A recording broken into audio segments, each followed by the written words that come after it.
bullshit. You wonder about these cautionary people who can't give you a warning in 5 or 6 words.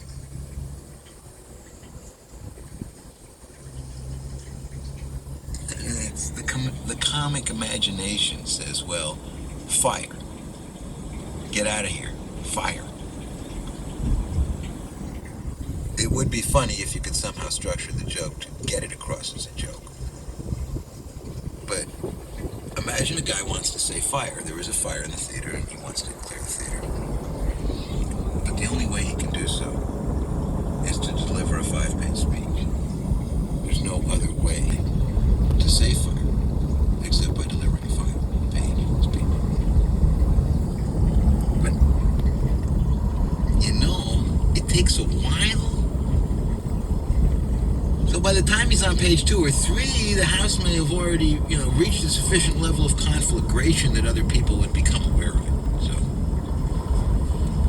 he wouldn't have to say fire at that point. The climate crisis. Because it would be really too late for verbal warning. So if the verbal warning has to be couched in such a form that it takes too long to deliver it, or in other ways it is bypassed by events or can't indeed be effective or useful, important, valuable, then what's the point? So a big fat book that tells somebody a simple thing is really doing the opposite of what it's ostensibly doing. Because it isn't saying a simple thing in a simple way. It's somehow convincing you that that simple thing isn't simple. Which isn't good. Which isn't right. And actually hypnotizes and convinces you that this war of words that was required by this big fat book, here it is, explaining how this and this and this and this and this. And this and this and this and this and this. Going over the bridge, so I'm gonna make a little circuit. So you don't realize what that's the end of Front Street. Because the logic of seen one other thought, car out. the logic of education, the logic of the idea that you have a mind. Well, the logic would imply that your mind is to figure things out. Right? Your mind is to figure things out. Fuck it. For you. So why would you ever listen to anyone else's mind? Poorly communicate what they think they might have been able to figure out. If that for car was themselves. a policeman, then I might be fucked. Yeah, it's going to be a little That late. car's not a By policeman. the time they get it down, It's an Uber driver. get it out, you get it in, figure it out. If I had an electric car, it'd be By the less time noise. the noise in the transmission system carries out. Not to mention the difficulty of communicating. Not to mention the difficulty of communicating. Not to mention the difficulty. I know. See, that very phrase is ridiculous. We have that phrase. Not to mention. I'm sure a lawyer invented that phrase, not to mention. Because as soon as you say not to mention, then you mention the thing that you aren't mentioning. So, it's a phrase to set up in such a way you can't ding me for calling this guy guilty. I'd like that stricken from the record. You called my client guilty. Okay. Not to mention. Strike it from the record that he was guilty. No, strike it from the record that he was called guilty. Strike it from the record that the guilty man was called guilty. Well, he's not actually guilty until we find him guilty, Your Honor. Okay, the guilty man is only called the defendant until he's found guilty. The jury will remember that. You hope they do. But they don't. Juries are there to convict folks. The client is guilty until proven extremely guilty. I threatened enough, he'll find a way to fork over those ill-gotten gains to the right people, and they'll let him off. It's the people who won't admit guilty. And the people that are guilty enough to pass around a little largesse when it still can do some good, that, well, nobody knows they're guilty. They're smart but guilty. They're the knowledgeable guilty. I don't morally encourage you to be that. That's not really good. But to be knowledgeable is good. Maybe, and once you are knowledgeable, you'll find Downtown. So maybe I guess I do want you to be Battleship will be getting off here. Use that to go out and get So now we're going to You're already guilty enough. Take my word for it. And you're just like me, really. Not guilty enough. But I'm getting guiltier all the time. Carolina Beach. That goes to the little battleship. And you know, Chris Christopherson. Maybe you don't. You've heard of her, right? You wonder. Maybe you don't. Rhodes Scholar. Chris Christopherson. Oh yeah, he's had success in various entertainment mediums, but the boy might have had some real ability. You know, that's the thing. You see glimmers of it. But where can ability go in America? Right?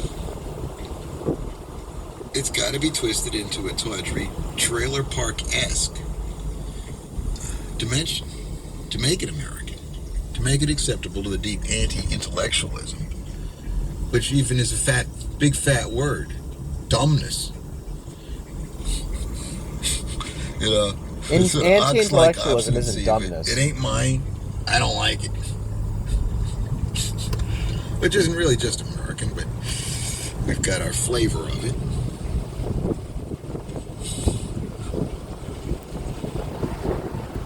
Really, it's more an animal characteristic. It expresses itself really in caricature. A lot better than fat tones, right? If you write a big fat tome about nastiness, then it's just pure nastiness. I mean, I've written this big 500-page book explaining that, you know, sometimes people are pretty nasty.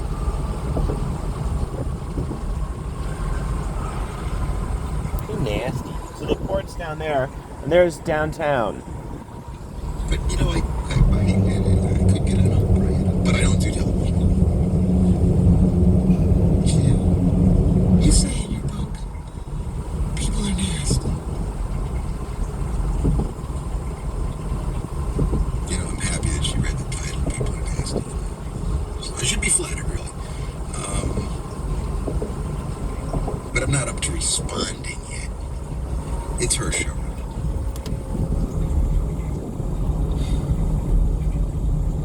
It's going to be a long one, too.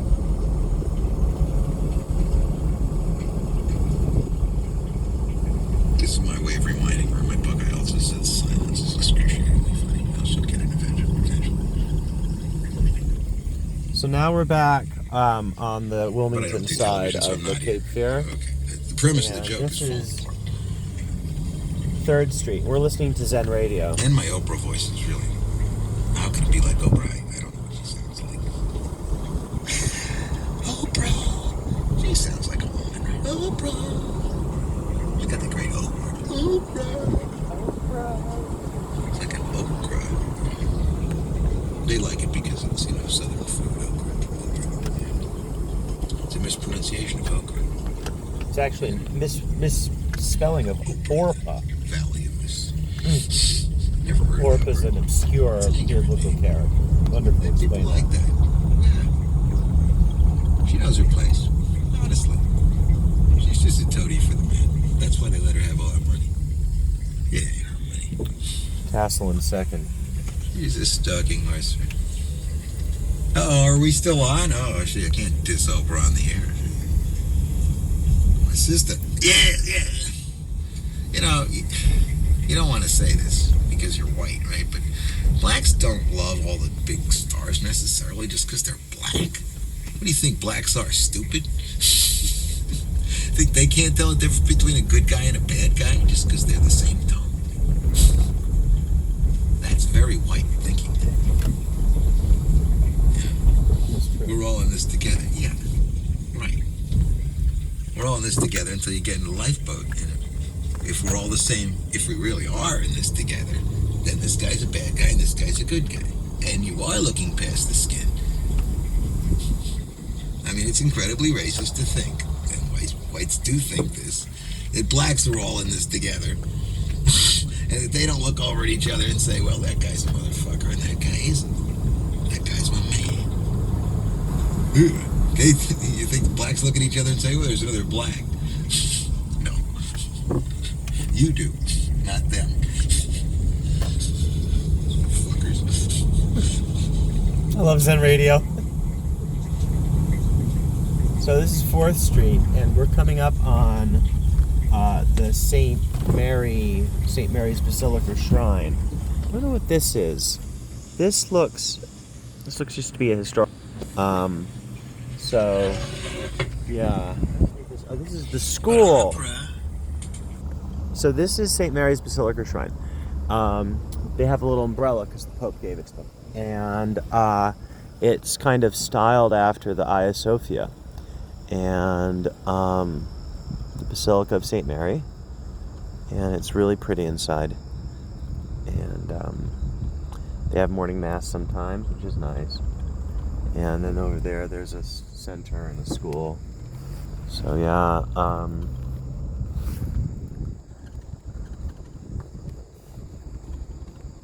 St. Mary Catholic School. Make sure there's no one coming up on us here. So this is 5th Avenue. And when I say they have a little umbrella, the sign of the papacy, for some reason, is there's a little umbrella. In between popes, when the seat is vacant, they call it sede vacante, with the seat being vacant, and it's an ablative case. The symbol of the papacy is this little umbrella, and the is only if the Pope is visiting, then there's an umbrella, and it's opened inside the house. But the usual thing is that if it's a basilica shrine, the Pope gives it the church as a little distinguishment, a little umbrella, which they have in the front. And if the Pope is visiting, they open the umbrella, and otherwise it's just sitting there, waiting to be used. And Whistler's mother, born in Whistler, mother of Whistler, artist, lived a block east of here. So Whistler's mother's from here. Mary Baker Eddy lived here for a summer, I think. And so did Woodrow Wilson. I don't know. His father was a Presbyterian minister, so I think he had something to do. So okay, so this is the downtown. There's I used to sing in the choir there. Oh, let's go up. So this is the main courthouse.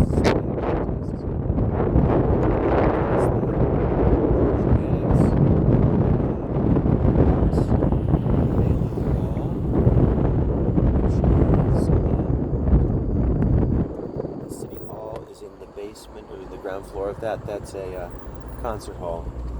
There's United Bank, which I've never been to. There's the library. They're going to tear that down and put up something that has housing. There's great parking. You can park for free for a half hour. It used to be an hour and a half. It's really bad for downtown business that free parking is going away. Cape Fear Community College, which is great. It was founded with the help of the Corning Glass Corporation, which has facilities in Wilmington, or the northern part of the county. So here we have 2nd Street, 2nd and Walnut. There, the grid goes that there's they're numbered streets going east-west and then north-south, rather. From east to west, if you go from east to west, the north-south streets are numbered. Front Street, 2nd Street, 3rd Street, so on and so forth, 5th Avenue. And then the road network, rather, the cross streets. Look, there's road closed. That's Cat 5. So Gray Street. I can use the porte cochere here at the Marriott. Connecticut plates. Whoa. The cross streets, many of them are named after trees. For example, Chestnut Street, Walnut Street. There's Princess Street, Gray Street. Red Cross Street is the end of, there's a viaduct. I asked viaduct, why not a chicken, but they said that joke was too old. There's the Cape Fear Club, I think, which is an old social club. They are a bit, they said no downtown concerts, and the city fathers said, oh well, if the city club doesn't want downtown concerts, we can have downtown concerts. So I mean, that's fine. There's the United States Post Office. It's pretty cool. This block has a lot of, there used to be a store that sold columns there. Better Basket is fancy new. Cape Fear Spirits and Bar used to be Cape Fear Beer. Beer and wine, I think. This is the bars. Horton's Billiards closed. They used to have pool and the thing. Shuck and Shack. Events on front. Tattoo parlor. So this is the downtown here. And there's the Battleship over there. If you keep going down, the real bars are down here. So Princess is one block north of Market. Market is the main. There's, okay, Bourbon Street is a restaurant. They have oysters and food. Gourmet Market. I think that's a, it's like a dry goods fancy. The Lookout on front. Smoke Kings. Oh, that fun poke bowl place is good. I love New York Pizza is the best place to get a quick bite. Evidentiary hearing, Historic Preservation Commission, Certificate of Appropriateness, August 11th at 5:30. And today's the 10th. I'll go. That'd be fun. Start your day off with a smoothie at Port City Java. Well, not now. It's 3 in the morning. So there's a place that used to be a children's hospital, which is haunted. Okay, this is one of the taller buildings. I don't know the history of that, but it's 1, 2, 3, 4, 5, 6, 7, 8, 9. The Murchison building is the only skyscraper. It has like 10 floors or something. So this is Market. If you go down here, there's a circular drive.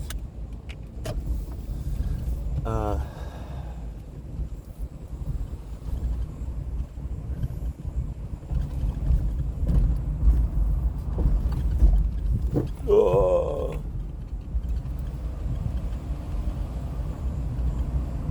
And this, that closed road goes up to, and that's Water Street. I don't know why they've closed that off, but improvement underway.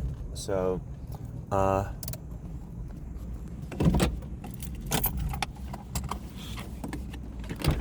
I'm parked here in the middle of the public street. There's literally nobody around.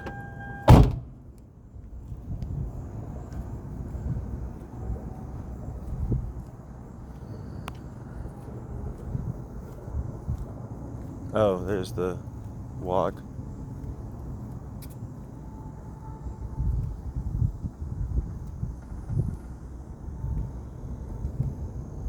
Wish you were here. I guess you are, kind of. There's the moon.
Hey, bro.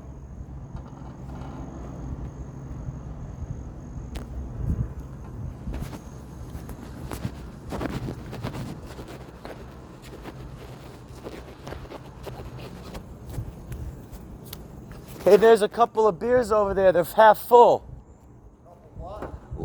There's like a beer and a wine cooler over there. Those 2 cans, they're half full. If you go over there, there's some free booze. Have a nice day, buddy. I like your hat, man. You like the urban cowboy.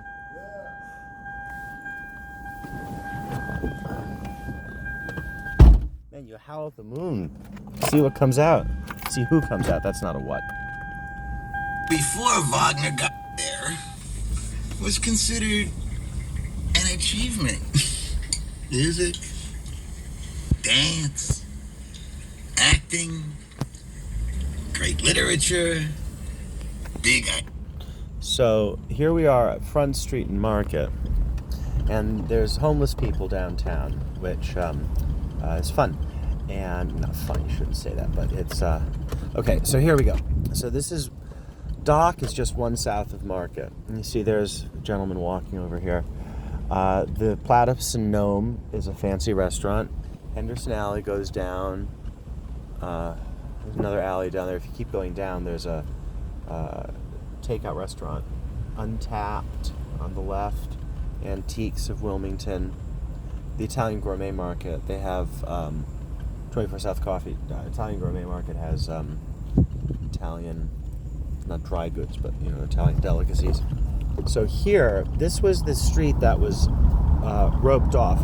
Water Street is closer to the river than Front. And there's boats here. I know a guy who actually got arrested. He broke into somebody's yacht at night and sleeping on it, and they found him.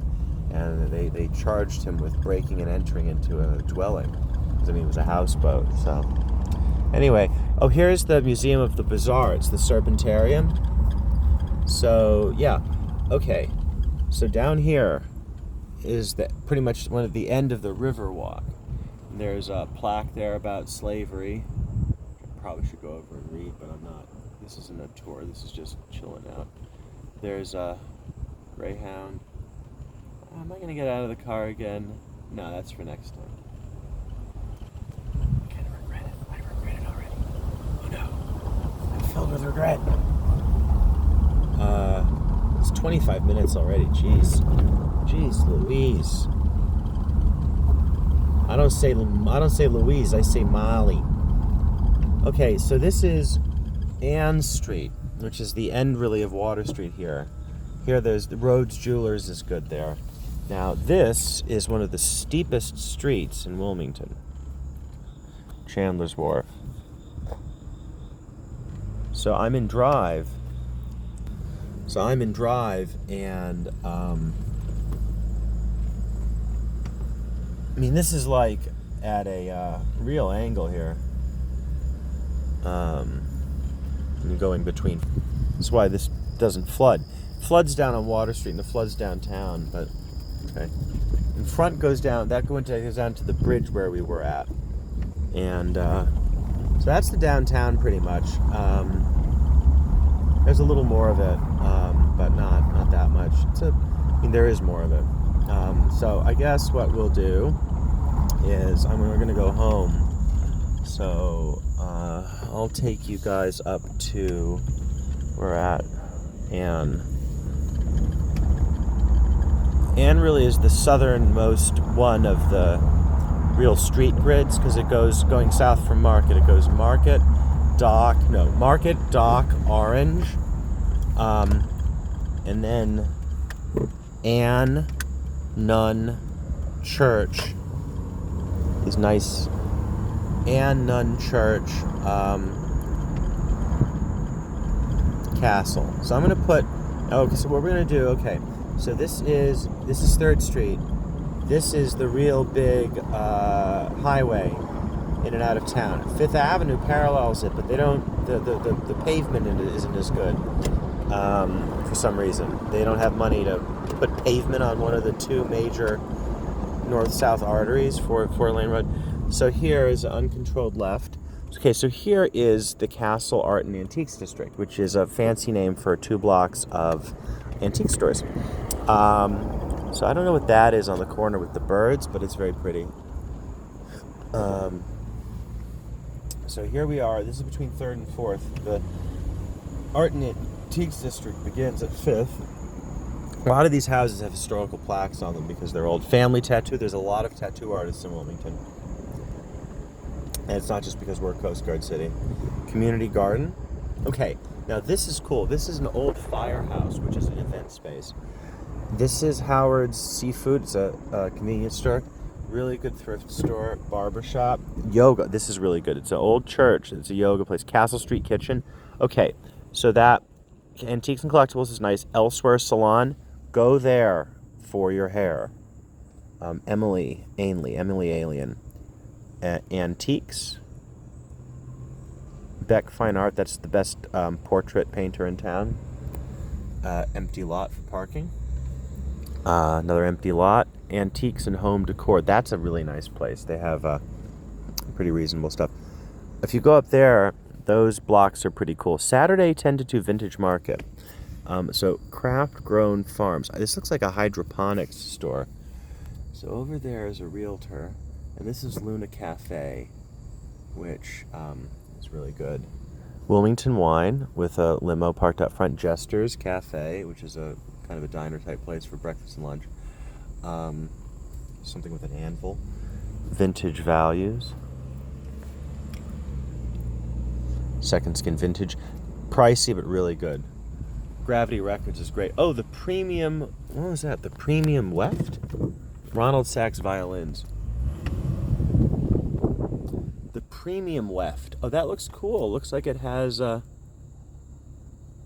fucking tote bags and shit. So yeah, so this is Castle Street. Okay. So I'm gonna put the guy's thing back on. So yeah, I'm friends with the guy. His name's Jim Peters, who does Zen Radio. Okay, so between 7th and 16th, there's not really very much. It used to be, I don't know, it's a residential neighborhood. Once it gets to 13th, it gets a little more commercial. But then here we have Queen Street, which parallels Castle Street.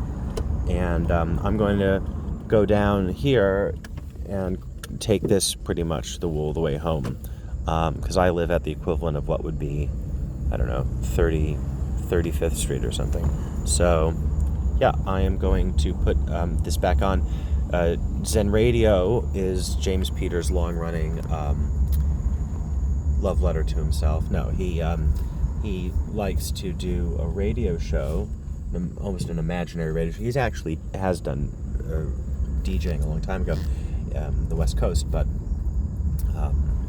he records himself talking as if he's doing a radio show, and he's given me some of these tapes, and we're going to start putting them on YouTube and Twitch and whatever, and make new ones. So anyway, here we go with Zen Radio. Oh, he has a good bit. Okay, so he's been talking about opera and about how it's kind of lame, that the only thing anybody knows about opera is it's not over till the fat lady sings, and it's that one Brunhilde from Ride of the Valkyries and whatever. So now he's going to talk about Wagner. Real presence, emotional, stirring. And then Wagner, wanted to think that it must be religious and supernatural cultural. The more they saw this good stuff, they'd turn into the good people. They turned into Nazi Germany, but hey, don't blame Wagner for everything. Valid point. I know you blame Nietzsche for everything, but no. Wagner probably had a lot to do with filling you in. But the thing is that Wagner is a joke, right? Not to the handful of cognoscenti, which I am not, unfortunately. I've learned him, but when it came time to buy somebody for the prom, we didn't get Wagner. We went with with Mahler, somebody really knew how to hold a crowd. They went with Mahler. Bruckner. We couldn't get Mahler for the prom. Wagner. We got Bruckner. Right, Wagner. A joke. The fat lady. The fat lady. Maybe it wasn't Hildebrand.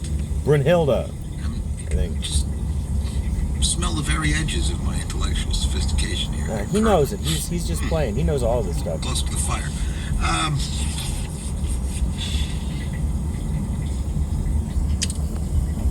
Okay, so here we are at 15th and Queen, and there's a couple of things here. There's a very overpriced, not overpriced, but expensive local farmers market, local produce place. And in this complex, you see that with that mural? That's art by Nugget, 615 Queen.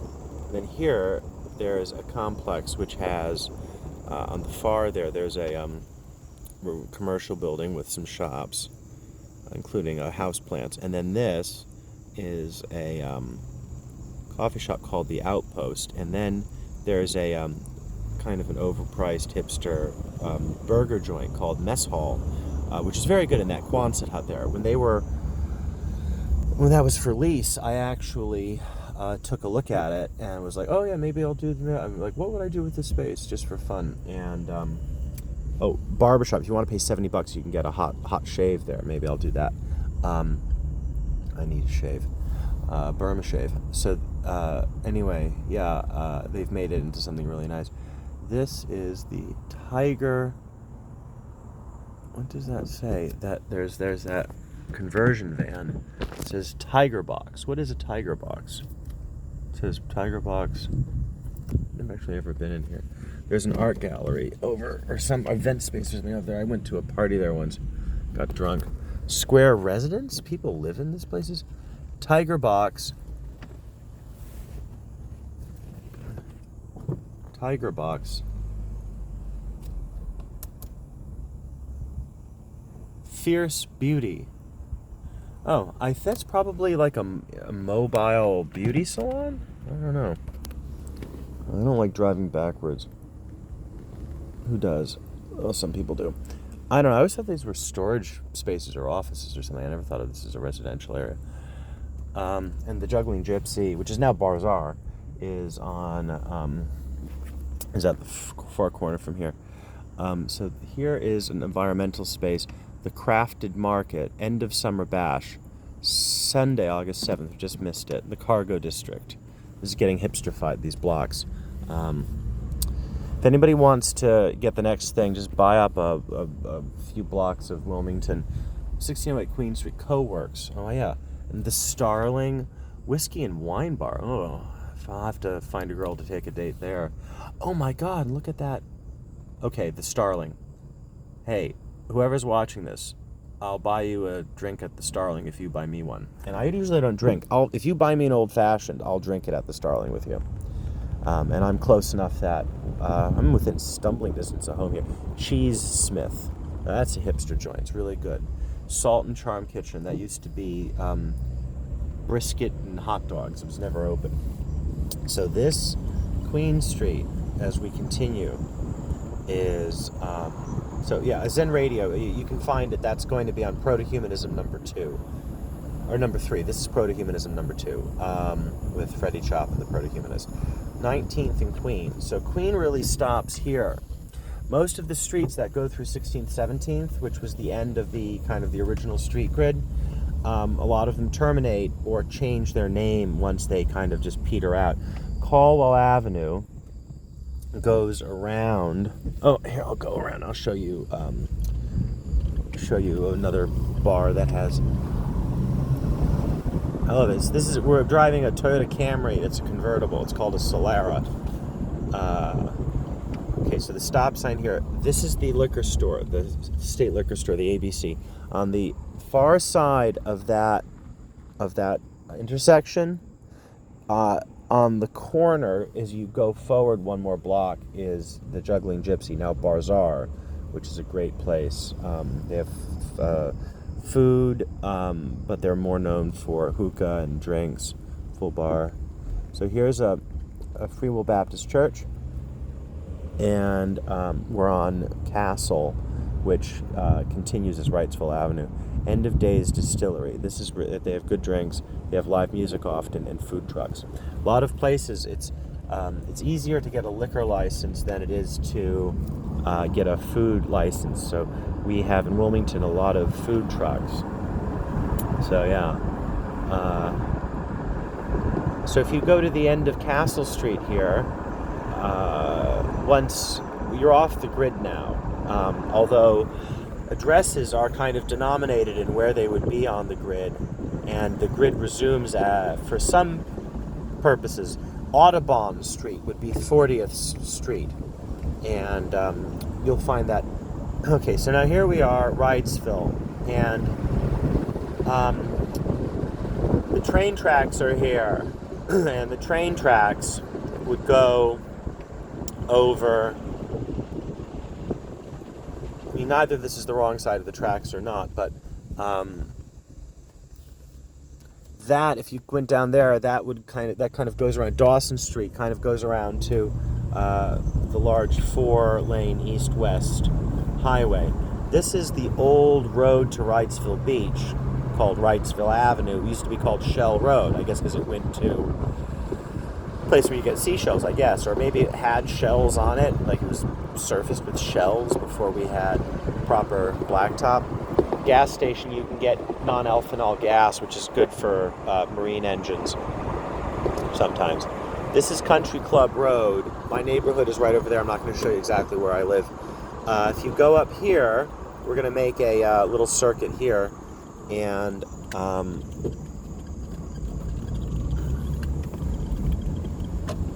well, that's for sale. That's a cool little house. I'd live there. I'd live there so hard.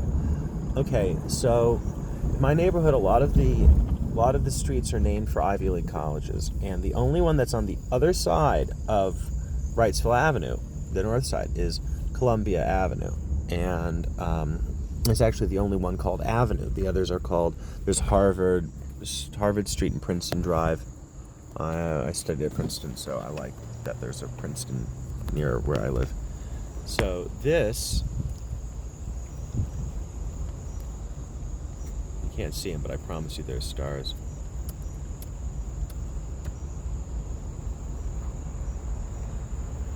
Let me turn on Zen Radio. Wagner meant to do his intention.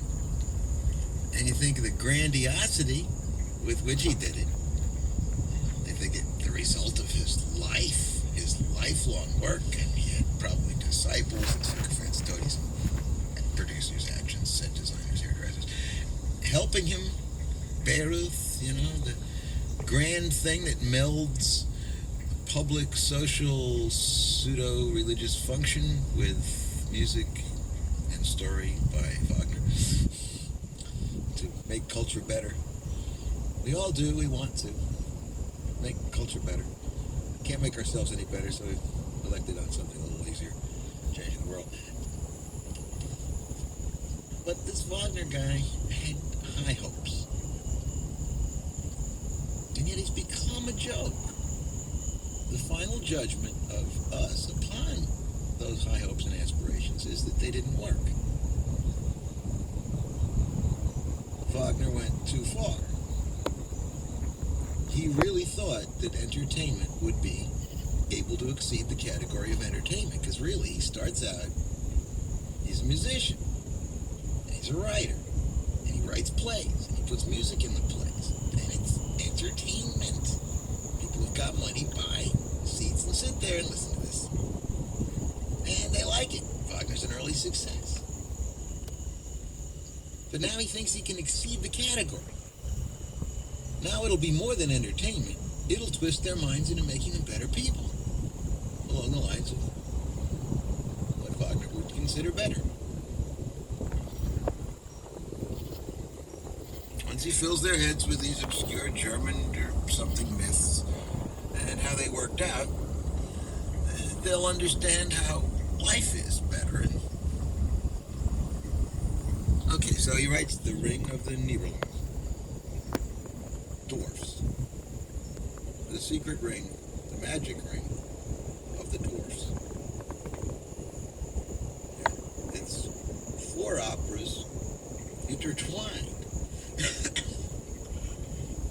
about 4 years to play. I mean, it's less than 4 years, but it isn't widely done. Not in high schools, not in colleges. Maybe in Germany, in that city, they might do it occasionally and record it so they won't have to keep on doing it. But it ain't the cultural force that Mr. Wagner hoped it would be. I mean, you don't know the story of the magic ring of the dwarfs? I don't. I've tried to learn it, but it's real long and confusing. A lot of characters. And it's all a revenge story. It's a revenge malice story. That's motivating all the action. Oh yeah, there's some aspirations, higher aspirations, but the action is all motivated. So was World War II. I understand.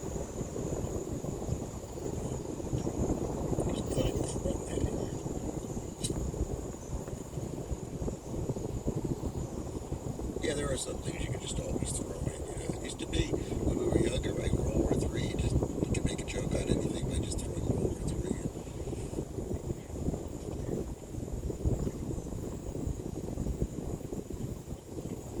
in. And now you don't have to. So.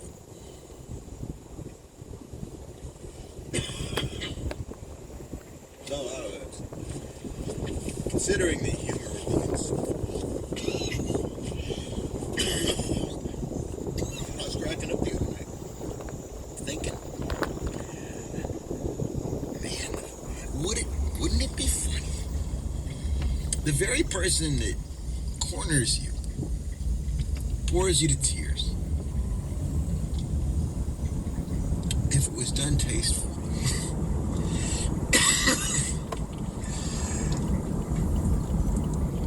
With comic distance. Yeah, wouldn't that be funny?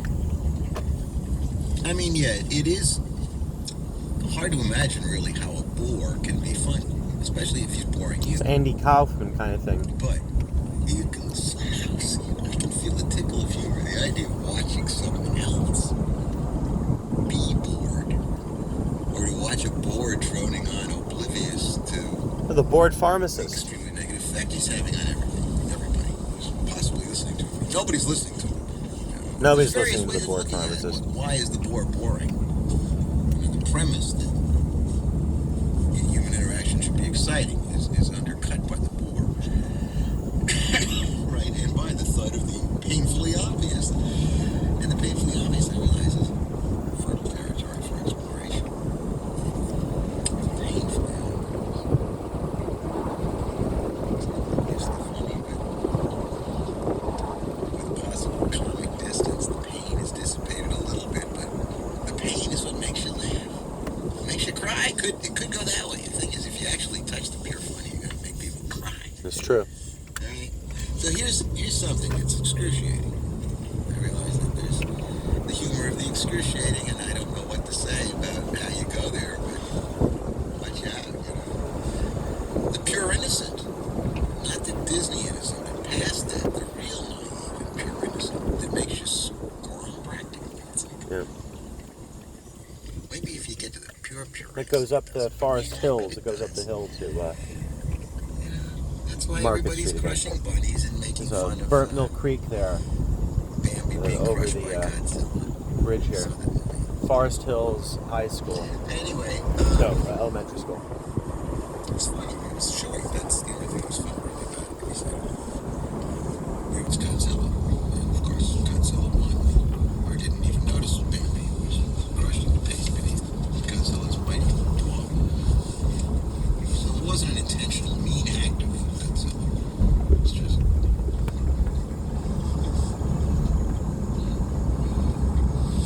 But the humor that makes you squirm, where... See, Bambi, just showing Bambi makes you squirm. Because Bambi's cringe. cute and lovable, an orphan. And the kinder... But to permit those kind feelings to actually occur to a male, or maybe even occur to anybody these days,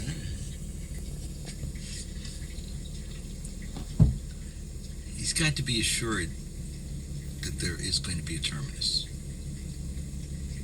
These kind, warm, mommy-ish baby-ish feelings cannot be allowed to blossom and grow and destroy and dominate your life.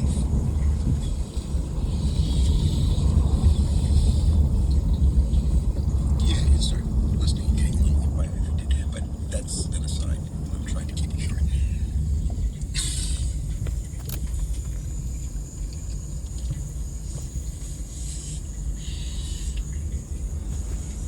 So the joke is that, yeah, okay, we can put Bambi up there and get everybody all warm and fuzzy for just a second, because they know Godzilla will be along in just a minute. Yep, the hunter. And